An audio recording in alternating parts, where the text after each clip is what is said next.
ఆయన దగ్గరకు వస్తాము అని ఒక మంచి మాట మాట్లాడతాడు. యోహాను సువార్త 14వ అధ్యాయం 23వ చూడండి. నిజంగా పరలోకపు మీ తండ్రి మనస్సులో నుంచి వస్తున్న ప్రేమ మాటలు యేసు ప్రభు అంటున్నాడు. చూడండి, యేసు అంటున్నాడు, ఒకడు నిజంగా నన్ను ప్రేమిస్తే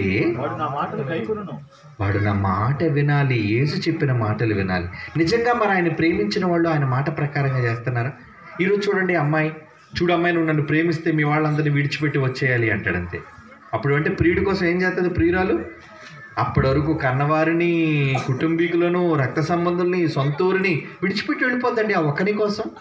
అలాగే ఒక్కడు అమ్మాయి కోసం అందరినీ విడిచిపెట్టి వెళ్ళిపోతాడండి.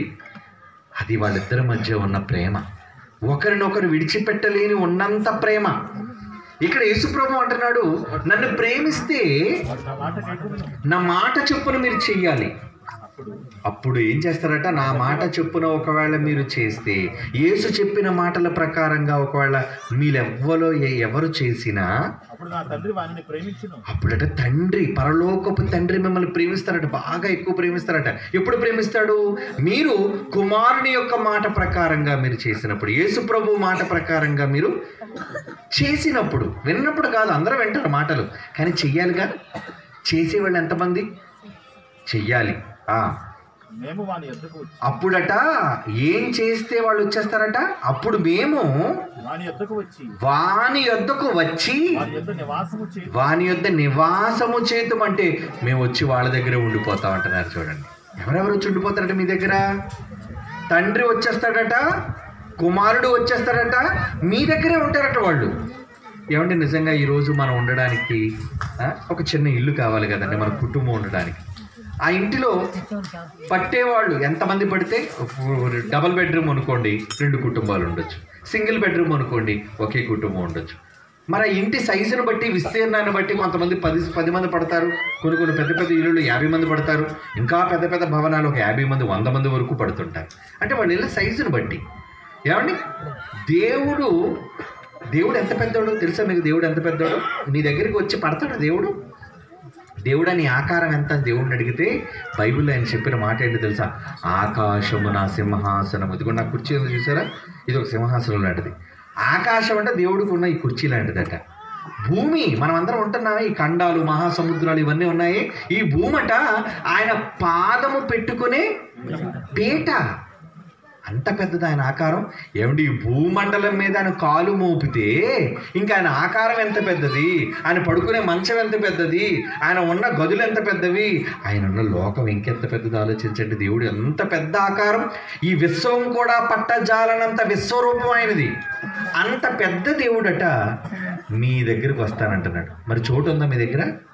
మీ దగ్గర చోటు ఉందా? వస్తాడు. ఎప్పుడు వస్తాడో తెలుసా? మీరు నిజంగా యేసు ప్రభు మాట ప్రకారంగా చేస్తే. మళ్ళీ చదవండి, బైబిల్ అన్నాడు. ఇది చెప్పి నేను ముగిస్తాను. ఏమంటే ఆక్లాస్ మీద అందరికీ మధ్యాహ్నం చాలా లేట్ అయిపోయింది. ఓకేనా? ఒకడు నన్ను ప్రేమించిన ఎడల, యేసు ప్రభువును ప్రేమిస్తే నా మాట ప్రకారంగా వాడు చేస్తాడు. అప్పుడు నా తండ్రి వారిని ప్రేమిస్తాడు. అప్పుడు నేను, నా తండ్రి, మేమిద్దరము కలిసి వాని యొద్దకు వచ్చి వాని యొద్ద నివాసము చేతుము. నిజంగా తండ్రి కొడుకు, అసలు తండ్రి ఎంత పెద్ద ఆకారం అయితే కొడుకు ఎక్కడొచ్చి పడతాడు మరలా? అసలు నాన్నే మన దగ్గర పట్టడు. ఎందుకంటే మనం అంతా కలుపుకుంటే 6 అడుగుల ఆకారం అండి. ఈ 6 అడుగుల ఆకారంలో విశ్వం పట్టలేనంత పెద్ద ఆకారం ఇమిడిపోద్దా? ఇమిడిపోద్ది. ఏమనుకుంటున్నారు? ఇమిడిపోతారా? కానీ ఇలా ఇమడాలంటే ఒక చిట్కా ఉంది దానికి. నిజంగా దేవుడు మీ దగ్గరకు వచ్చి, యేసు ప్రభు దేవుడు మీ ఇంటిలో ఉండడం కాదు, ఇంటిలో ఉండడం గొప్ప కాదర్రా, మీ ఒంట్లోనికి వస్తారు వాళ్ళిద్దరూ, మీ శరీరంలోకి వచ్చేస్తారా వాళ్ళిద్దరూ రావాలి అంటే యేసు చెప్పిన మాట ప్రకారంగా చేయాలి. యేసు ఏం చెప్పాడు? అబ్బో, చాలా మంచి మాటలు ఈ సమాజానికి చెప్పాడండి. అలా చెప్పిన ఒక మంచి మాట ఈ సందర్భంగా మీకు వినిపిస్తాను. ఎందుకంటే ఏం చెప్పాడనేది మీకు తెలియాలి కదా. ఎవడి తండ్రి కుమారు ఇద్దరు మా దగ్గరికి వచ్చి ఉండాలి అంటే యేసు చెప్పిన మాట ప్రకారంగా చెయ్యాలట. ఏది యేసు చెప్పిన మాట ఒకటి చెప్పండి అనే సందర్భం మీకు కలగచ్చు. ఇప్పుడు యేసు చెప్పిన మాట ఒకటి మీకు చెప్తాను. మత్తయి రాసిన సువార్త 25వ అధ్యాయంలో ఏమండి, కొంతమంది కుడి చేతి వైపు ఆయన దగ్గర ఉన్నారట. వాళ్ళంతా కూడా యేసు ప్రభువు చేత ప్రేమించబడిన వాళ్ళు. వాళ్ళు ఏం చేశారో తెలుసా? వాళ్ళు ఏం చేశారని యేసు ప్రభు వారే స్వయంగా చెప్తున్నారు. చూడండి, మత్తయి రాసిన సువార్త 25వ అధ్యాయము. నేను ఆకలిగొని ఉంటిని, మీరు నాకు భోజనము పెట్టితిరి. ఎన్నో వచనం ఉంది? 35వ వచనం చూడండి. నేను ఆకలిగా ఉన్నాను, నాకు చాలా ఆకలి వేసింది అయ్యా, మీరు నాకు అన్నం పెట్టారు. నాకు దాహం వేసింది, మీరు నాకు దాహం నీళ్ళు ఇచ్చారు. నేను పరాయి ఊర్లో ఉన్నాను, మీరు నన్ను ఇంట్లో చేర్చుకున్నారు. నాకు దిగంబరిగా బట్టలు లేకుండా ఉన్నాను చలితో, అప్పుడు మీరు నాకు బట్టలు ఇచ్చారు. నేను రోగంతో మంచాన పడి ఉన్నాను, అప్పుడు మీరంతా నన్ను చూడడానికి వచ్చారు. నేను చెరసాల్లో ఉన్నాను, తప్పుడు కేసు నా మీద పెట్టినప్పుడు చెరసాల్లో పెట్టారు. అప్పుడు మీ నా యొద్దకు వచ్చి తిరిగి అని చెప్పాను.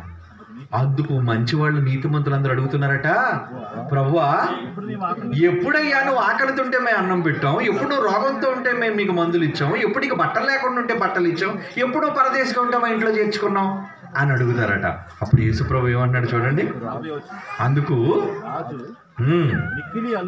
మిక్కిలి అల్పులైన ఈ నా సహోదరులలో ఒకనికి మీరు చేసితిరి గనుక నాకు చేసితిరని ఖచ్చితంగా నిశ్చయంగా చెబుతున్నాను అంటున్నాడు. చూడండి, అంటే యేసు చెప్పాడు. ఏం చెప్పాడు?